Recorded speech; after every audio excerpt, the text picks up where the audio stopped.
Piju Sajrika sir, Ukil Guwai sir, thank you. Okhomor karone, Okhomor jiman jonojati ase, eke logot, Ukil Guwai sir, Piju Sajrika sir, thank you, thank you.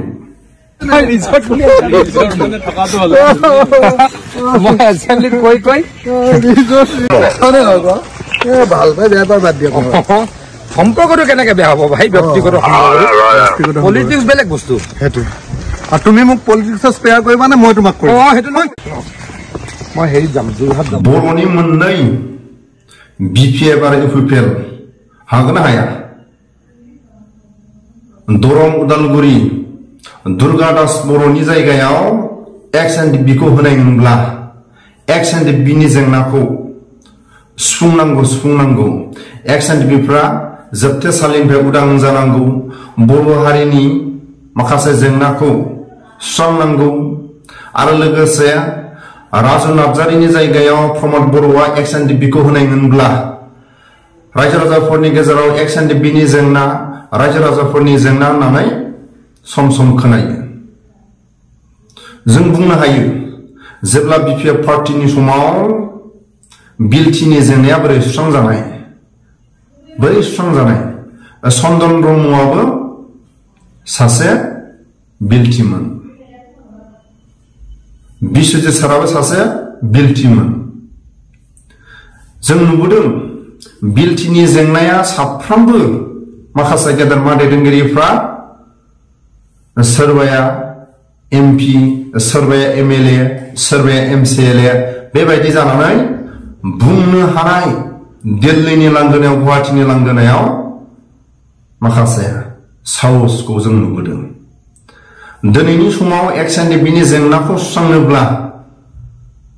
जों बुंबाय थानायखौल' जों बुंनाय खोनादों डिआरनब्ला सारखौ लानानै senior junior उदां जानांगौ एक्सएनडिबिनि जेंनाया सुस्रांजानांगौ बिलटिनि समाव सारनायाव जायफोर बिलटिनि गेदेरमा दैदेनगिरिफ्रा हाग्रामा महिलारिनि नाजासोमनाय जायफोर बिपिएफ पार्टीनिफ्राय नाजासोमनाय जायफोर एमएलए एमपि जादों बिलटिनि जेंनाखौ सुस्रांनो हादों रायजो राजाफोरनि जेंनाखौ सुस्रांनो हादों बिलटिनि समाव सारनायाव मालाबा समाव गुबुन हारिफोरनि न'बाङाव थाखुमाबोनो गोनां जादोंमोन गुबुन हारिफ्राबो बिलटिफोरखौ अनसायदोंमोन बर' हारिनि जेंनाखौ बिलटिफ्राबो गामि गामि बेरायनानै नुबोदों बिनि थाखायनो हाग्रामा महिलारि सारा जोबोद खस्थ' खालामनानै बिपिएफ पार्टीखौ जथेस्थ' साफ्रोमबो गेदेरमा एक्स बिलटिनि जायफोर एमएलए एमसिएलए मिनिस्टार जादों बिथांमोना जथेस्थ' खामानि मावनो हादों बिनि थाखायनो दिनै बुंबाबो बुङाबाबो जथेस्थ' इउजि ब्रह्म रोंगोरा प्रमद बर' आरो माखासे एमएलएफ्रा आबसुनिफ्राय फैनाय जथेस्थ' बर' हारिनि गांनाय उखैनाय फरायसाफोरनि माखासे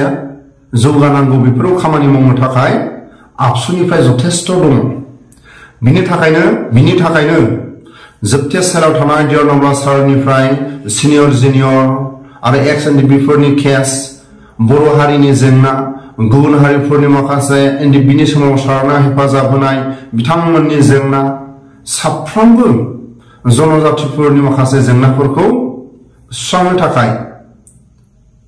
सासेबाबो हाग्रामा महिलारि सारा जेनो देरहायो दुर्गादासनि जायगायाव सासे एक्स एनडिबिखौ होनो हायोमोन आरो प्रमद बर'आबो बुंबाय थादोंल' एक्सएनडिबिफोरनि जेंनाखौ सुस्रांनांगौ नाथाय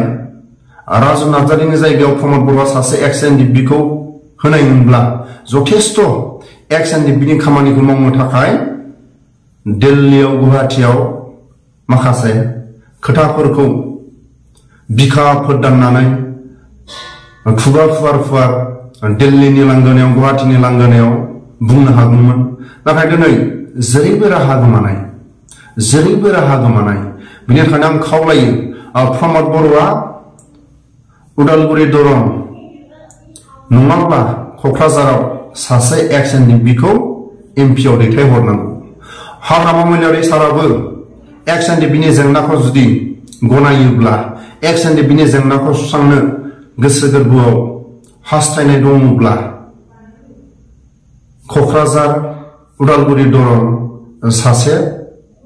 एक्सएनडि बिनिफ्राय दैथायहरनो हायो आंनि गोसो गोरबोआव आं खावलायो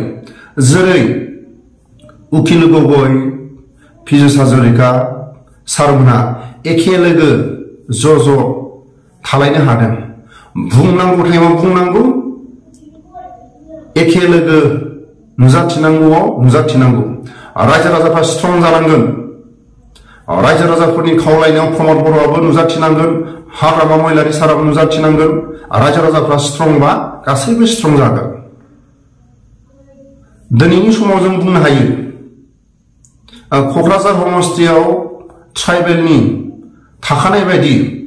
एमपिनि सीटआ जुदि दङब्ला सासे एक्सएनडिबिखौ दैथायहरनो हायोमोन मानो होनोब्ला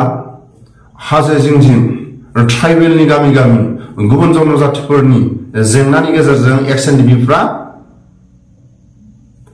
दुखु दाहाफोरखौ सहायबोनांदों जोबथेसालियाव हांमा सुरै सुरै थानो गोनां जादों बेबायदि खामानि मावनो थाखाय जोंनि बर' हारिनि गेजेराव बा बिटिसि बिटिआरनि रायजो राजाफ्रा सासेबाबो एमपिआव दैथायहरनांगौमोन दिनैनि समाव सोरबा प्रमद बर'आबो सासे एक्सएनडिबिखौ एमपिआव दैथायहरनांगौ सोरबा हाग्रामा महिलारि साराबो गोसोखांनाय गैया दिनैनि समाव ससियेल मिडियायाव बुंबाय थाबाल' जाया जेरै बिपिएफनि समाव बिएलटिनिफ्राय सोरबा मिनिस्टार जाबाय सोरबा एमएलए जाबाय सोरबा एमसिएलए जाबाय बेबायदिनि थाखायसो बिएलटिनि जेंनाखौ सुस्रांनो हादों दिनैनि समावबो एनडिएफबिनि जोबथेसालियाव थानाय भुटान आरो आसामनि सेन्ट्रेल जेलाव बिथांमोनखौ उदां खालामनो थाखाय गोनांथि सासेबाबो एक्सएनडिबिनिफ्राय एमपिनि गोनांथि आरो जा सानैसो एक्सएनडिबिनिफ्राय दं बिथांमोना आं एक्सएनडिबि नङा होननानै गबिन्द बसुमतारी गेदेरमा सारा गावनि मासिनिफ्राय ओंखारनानै थाङोबा मोजांसिन जायो दिनै दाखिनानै बिखाफोर दामनानै आसाम एसेम्ब्लियाव फंसेबो एक्सएनडिबिनि जानानै बुंनो हायाब्ला मानो गबिन्द बसुमतारीया गावनि गादियाव जिरायनानै दं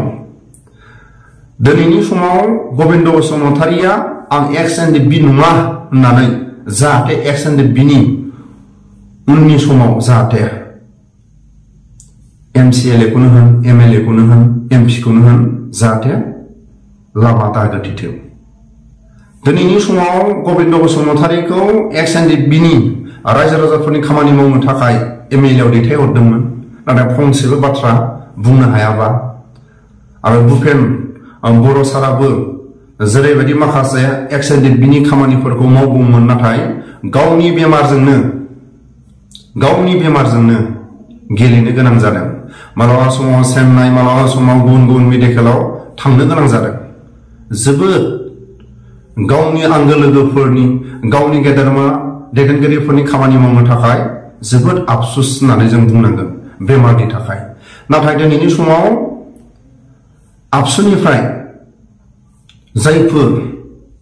आबसुनिफ्राय एमएलए दं रोंगोरा दं इउजि दं प्रमद बर' दं गासैबो नांगौखिनि गेदेरमा दैदेनगिरिफ्रा दानि गोहो खुंथायाव दं दिल्ली सरकारावबो दं गुवाहाटी सरकारावबो दं नांगौ बायदि दैदेनगिरिया दं नाथाय एक्सएनडिबिनिफ्राय नांगौ बायदि दिनै जों सोरबा प्रमद बर'जों सोरबा हाग्रामाजों दिनैनि समाव खुगा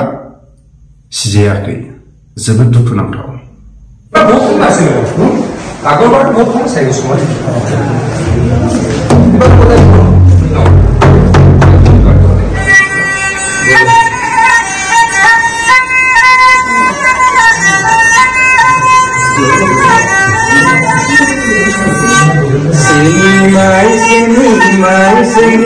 उकिल गगৈ सार